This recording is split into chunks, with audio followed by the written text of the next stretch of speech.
올해 6월 중으로 분양가 상한제 개편안이 발표될 예정입니다. 분양가 상한제 외에도 청약제도 개편도 곧 나올 예정인데요. 분양가 상한제와 청약제도 변화에 내 집 마련을 앞둔 분들의 고민도 깊어지고 있습니다. 이에 오늘 리얼캐스터TV에서는 변화를 앞둔 분양가 상한제와 청약제도를 알아봤습니다.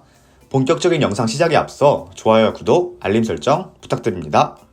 저렴한 가격대로 내 집 마련을 할 수 있다는 장점을 지닌 분양가 상한제의 개편이 올해 6월 내로 발표를 앞두고 있습니다. 원희룡 국토교토부 장관은 지난 5월 기자간담회에서 분양가 상한제 개편을 언급해 화제를 모았는데요. 택지비와 공사비, 가산비를 계산하여 책정됐던 분양가 상한제가 앞으로는 조합원 이주비, 조합사업비 금융이자, 영업보상, 명도소송 비용을 가산비로 인정하는 것을 논의 중이라고 전했습니다. 해당 사항이 가산비로 인정되면 자연스레 분양가가 오를 것으로 보여 수요자 입장에서는 반가운 소식은 아닙니다. 또한 분양가 상한제 거주 의무 기간에 대해서도 자주 언급되고 있는데요. 분양가 상한제와 더불어 청약제도 개편도 연내로 이뤄질 예정입니다. 윤석열 대통령의 당선 공약 중 청약 개편이 포함되어 있었기에 청약제도도 올해 내로 개편안이 공개될 가능성이 높습니다. 청약제도 중에서는 중소형 주택 추첨제 도입, 대형주택 가점제 확대, 분양가 9억 원 초과주택 특별공급 등이 개편안으로 거론되고 있습니다.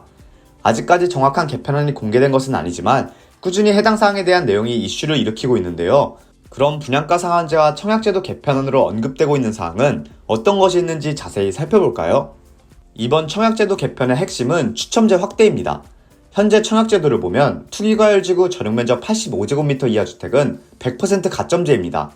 전용면적 85제곱미터 초과주택은 가점제와 추첨제를 각각 50%씩 적용되고요.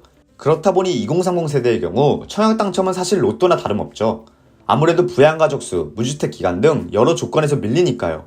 이에 윤석열 대통령은 청년층을 겨냥하여 추첨제 청약 확대를 약속했는데요. 공약에 따르면 투기과열지구에서도 모든 주택형의 추첨제가 도입되는 것입니다. 전용면적 60제곱미터 이하는 60%, 60에서 85제곱미터는 30%가 추첨제로 풀리는데요. 소형주택의 추첨제 비율이 높아 1, 2인 가구가 많은 청년층에게 있어 청약의 길이 한층 열린 것이죠. 다만 공정성을 위해 중장년층을 위한 전용면적 85제곱미터 초과주택에선 추첨제 비율이 20%로 낮아집니다. 또한 청약제도 개편안 중에는 특별공급 제도도 포함되어 있습니다. 해당 사항은 사실 아직 확정되기에는 부족한 부분이 있습니다. 고민의 시간이 좀 더 필요한데요.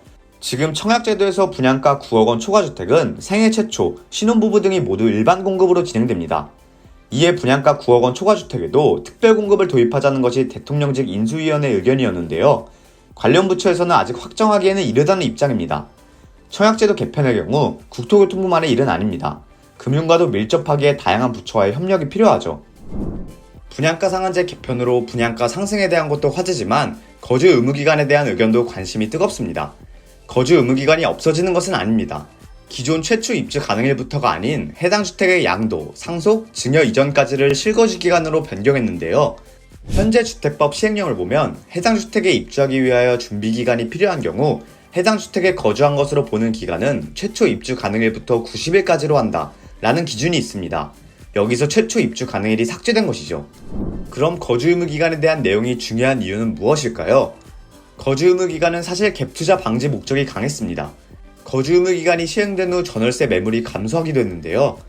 매물을 매입해 전세를 주는 갭투자가 거주 의무 기간으로 어렵게 됐으니 임대 매물이 줄어드는 것은 당연한 것이었죠. 이에 현 정부에서 전세 대란을 대비하기 위해 거주 의무 기간을 개편한 것입니다. 기준일이 변화되면 갭투자 수요가 늘고 임대 매물의 숨통이 트일 수 있을 것으로 전망됩니다. 이번 개편안의 핵심은 청약제도 개편과 분양가 상한제 거주 의무 기간이지만 그 외에도 주담대 전입 규제 완화, 오피스텔 규제 완화, 전세 대출 한도 확대 등이 있어 눈길을 끄는데요. 이러한 규제 완화는 그동안 규제로 인해 묶였던 부동산 시장에 어떤 바람을 일으킬지 관심을 모으고 있습니다. 사실 2030 세대의 추첨제와 특별공급이 확대된 것은 내 집 마련의 희망이 될 수 있겠지만 중장년층에게는 오히려 청약 당첨 확률이 낮아지는 것이니 이러한 부분은 모두에게 좋은 소식이라 볼 수는 없습니다. 또한 분양가 가산비 인정 범위가 넓어지면 분양가가 높아질 수밖에 없으니 이도 염려되는 부분인데요. 분양가가 높아지면 사실 자본이 부족한 이들에게는 내 집 마련이 더 먼 꿈이 되겠죠. 이런 경우 민간보다 공공분양에 더 집중해야 합니다. 그나마 민간보다 공공분양의 분양가가 낮은 편이니까요. 정책과 제도가 어떻게 개편되고 변하냐에 따라 내 집 마련 계획에도 많은 영향을 미칩니다. 그렇기 때문에 뉴스에 더욱 귀를 기울여야 하는데요.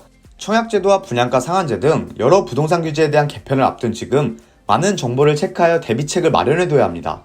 이러한 상황에서는 어떤 목적으로 집을 매입할 것인지, 분양이 아닌 기존 주택을 매입할 것인지 등 여러 조건을 살펴보고 선택하시는 것을 추천드립니다. 제도 개편을 앞두고 혼란스러운 지금 상황에서는 좀 더 정책 변화를 살펴보는 것도 좋고요. 지금까지 청약 및 분양가 상한제 개편에 대해 알아봤는데요. 오늘의 영상이 도움되셨다면 좋아요와 구독, 알림 설정 부탁드립니다.